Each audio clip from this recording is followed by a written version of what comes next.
नमस्कार, मैं नितिका शर्मा और आप देख रहे हैं लाइव न्यूज 100। मैं इस वक्त मौजूद हूं सराय काले खां हरिजन बस्ती में। बीते शनिवार जब सब लोग अपना काम कर रहे थे, उस वक्त इसी जगह, इसी बस्ती में एक ऐसा हंगामा, एक ऐसा हमला और एक ऐसी वारदात को अंजाम दिया गया जो आपका दिल दहला देगी। मेरे पीछे खड़े ये सभी लोग उस वारदात के चश्मदीद गवाह हैं कि आखिरकार 28 जनवरी को यहाँ क्या हुआ था। तो क्या कुछ 28 जनवरी को हुआ यहाँ पर जिस वजह से आप सब लोग यहाँ इकट्ठे हैं? मैम, ये मेरा घर है और मेरे घर के नीचे ही ये बच्चों के लिए बैठेंगे। वो ट्यूशन की तैयारी कर रहे थे, बच्चे एक साथ ही जाते हैं सारे। उसमें कुछ गुजर के बच्चे भी हैं, तो वो क्या नाम है, एक ही साथ ये लोग पढ़ते उड़ते हैं। ये कितना समय हो गया पढ़ते हुए जी? इनको भी 5-6 महीने से ट्यूशन जाते हैं। उसके बाद में क्या नाम है, इनकी केस सुनी होती रहती थी, अरे ये चूड़े के, इनके साथ नहीं जाएंगे, उनके साथ नहीं बैठेंगे, ऐसा होता था। बच्चे हमें डर के मारे बताते नहीं थे। फिर हमने ही पूछा, मैं क्या बात है, क्यों डरे रहते हो? कि हमको वो लोग धमकी देते हैं। मैं कोई बात नहीं, हम पूछेंगे। तो वो हमारे को पूछने का मौका नहीं दिया। उन्होंने आके बच्चों को मेरे दरवाजे पे बैठ के, ये बच्ची है मेरी, अभी क्या नाम 10-12 साल की, सबसे पहले इसी लड़की के हाथ पे रोड मारी है बेदू ने। रोड मारने की वजह ये थी, इस लड़की ने भाइयों को अपने को अंदर करा, कहने लगी क्या नाम है, क्या अंदर नहीं जाओगे अंकल?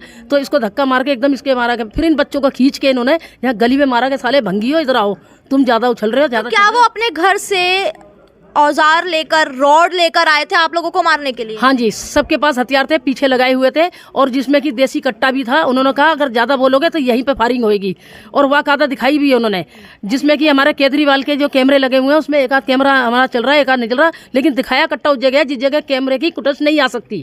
ठीक है जी। उसके बाद में मैडम, हमारी देखो पूरे गुजरों से कोई लड़ाई नहीं है। जो अपराधी है, जिनके एफआईआर के अंदर नाम है, उन्होंने हमको भंगी बोला है, उन्होंने हमको बहुत गंदे गंदे वर्ड बोले। मेरे घर के अंदर घुस के, जो कि हम लोग सब ड्यूटी वाले थे, हम ड्यूटियों पे थे, हमारे घर में घुस के हमारी जरा सी बच्चियों को, बहुओं को, मेरे पोतों को, मेरी भतीजियों को बहुत गंदी तरीके से मारा है, जिससे कि लड़की की आंख बच गई है, इसका हाथ टूट गया है, और भतीजे और 2 बच्चे मेरे वेंटिलेटर पे जिंदगी और मौत के बीच में खेल रहे हैं। कहाँ पर है अभी? वो ट्रॉमा सेंटर में मैम। ट्रॉमा सेंटर जी। क्या कुछ हुआ था उस दिन? मैडम, ये बच्चों में झगड़ा हुआ था, और बच्चे, हम घर पे बैठे थे, हमें पता चला कि झगड़ा हुआ, हम भाग के आए।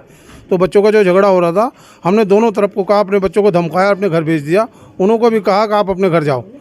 हमारे बच्चे अंदर गली में आ गए, हम अपने बच्चे घर भेज दिए, लेकिन वे बच्चे पीछे नहीं जा सके। उन्होंने वहाँ से कॉल किया और उन्होंने अपने पेरेंट्स को बुलाया। उन्होंने पेरेंट्स बाकायदा हथियार लेकर। आप ये मुझे बताइए कि आखिरकार इस दंगे की, इस लड़ाई की, जिस तरह से उन्होंने आके चाकुओं से बच्चों को मारा है, आपके परिवार के 2 बच्चे वेंटिलेटर पे भी हैं ट्रॉमा सेंटर में, तो उसकी वजह क्या है, मुद्दा क्या है? क्या आप लोगों के बीच में कभी कोई आपसी रंजिश रही? हमारी कोई रंजिश नहीं हुई। बड़े बड़ों के, हम यहीं पैदा हुए हैं, यहीं का हमारा जन्म है सभी का। लेकिन जो ये बच्चे थे, इन्हों को जाति सूचक शब्द कहा जाता था। बच्चे आपस में कमेंट्स करते थे, आगे चूड़े के, भंगी के, बाइक पे जा रहे हैं, मतलब कि साथ पढ़ते थे या ट्यूशन में जाते हैं जिस तरीके से। तो वो हमारे मोहल्ले से में आए थे, वे लड़के 4-5 उधर के, वो बच्चे जो शरारती तत्व थे गुजर समाज के, जो इनके साथ पढ़ते हैं, वे आए थे। उन्होंने यहाँ के फिर कमेंट्स किया, इन्होंने कहा, इन्होंने विरोध किया, आप ऐसे कैसे बोल रहे हैं। तो इस बात पे लेके हमारे मोहल्ले में ही झगड़ा हुआ है। फिर हमें पता चला, हम घर से आए, अगर भाई झगड़ा हो गया बच्चों का, हमने अपने बच्चों को हटाया, घरों में भेज दिया, और उन्होंने कह दिया बेटा आप भी जाओ।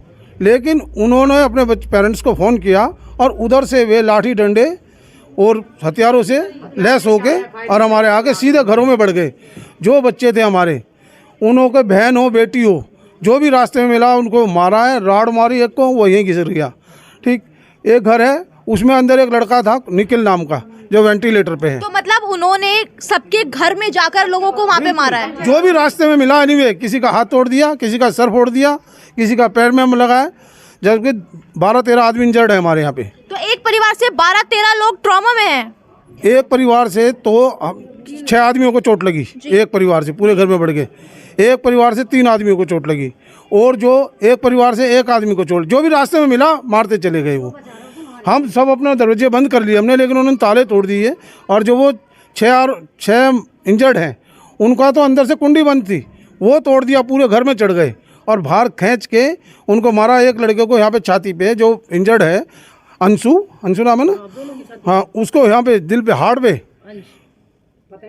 छुरी से या किस चीज़ से, नुकीले उससे मारा है, और वो बिल्कुल ट्रॉमा में है, कोमा में, बिल्कुल वेंटिलेटर पे है। आज 4 दिन हो गए उसको, जबकि अभी तक रिकवर नहीं है कुछ भी। तो आप देख सकते हैं कि इस परिवार के 2 बच्चों की हालत कुछ इस तरह से गंभीर है कि ट्रॉमा सेंटर में वो इस वक्त जिंदगी और मौत के बीच में जूझ रहे कि वो हमारे घर में घुसेंगे, हमारे साथ बदतमीजी करेंगे, लेडीज़ों के साथ भी, बच्चों के साथ भी, और वो कभी भी आ सकते हैं। और उनकी चाची जो काउंसलर, उसका नाम सोनाली वशिष्ठा, उसके ऊपर ज़्यादा वो करें कि हमारी काफ़ी समय बाद आई है सत्ता, तो अब इन्हें चूड़ों को और इन्हें क्या कहते हैं मुसलमानों को इनकी औकात हम याद दिलाएंगे। ये चोट कैसे लगी आपको?